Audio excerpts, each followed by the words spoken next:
এর আগেও বিজেপি মহিলা বিরোধী মন্তব্য করেছে, আর তা নিয়ে বহুবার মুখ খুলেছেন তৃণমূল সভানেত্রী চন্দ্রিমা ভট্টাচার্য। কিন্তু এবার রাজ্যের মুখ্যমন্ত্রীকে অবমাননা করায় বিজেপি বিধায়ক সুকান্ত মজুমদারকে শিশু বলে তীব্র কটাক্ষ করলেন তিনি।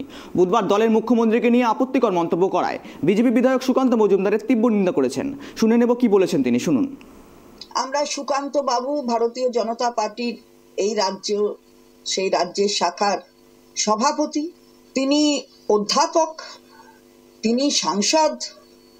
তারপরেও গতকাল যেভাবে মাননীয় মুখ্যমন্ত্রীর প্রতি তার মন্তব্য তিনি করেছেন, ধান্দা টান্দা এইসব শব্দ ব্যবহার করে, তার বোধহয় জানা নেই যে আমাদের রাজ্যের মুখ্যমন্ত্রী তার আন্দোলনের ইতিহাসটা কি, তিনি জানবেন কি করে? আসলে বয়সেও তরুণ, আর তাছাড়া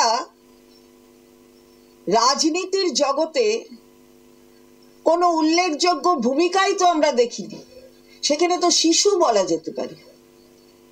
সুতরাং আমাদের বাংলার মুখ্যমন্ত্রীকে যিনি এভাবে অপমান করেছেন, বাংলার একজন মহিলা হয়ে, আমার দলের তৃণমূল কংগ্রেসের মহিলা শাখার সভানেত্রী হিসেবে এবং আমার দলের একজন কর্মী হিসাবে আমি এর তীব্র বিরোধিতা করি।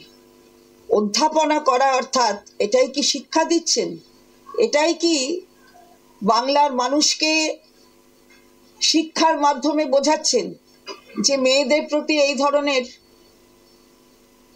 কুরুচিকর মন্তব্য করতে হবে? আমরা এর তীব্র প্রতিবাদ করছি এবং আমি আগেও বলেছি যে আমরা এই নিয়ে রাস্তায় নামবো। শীঘ্রই আমরা এই নিয়ে মেয়েরা হয়তো এই মাসেরই শেষের দিকটায় আমরা রাস্তায় নামব।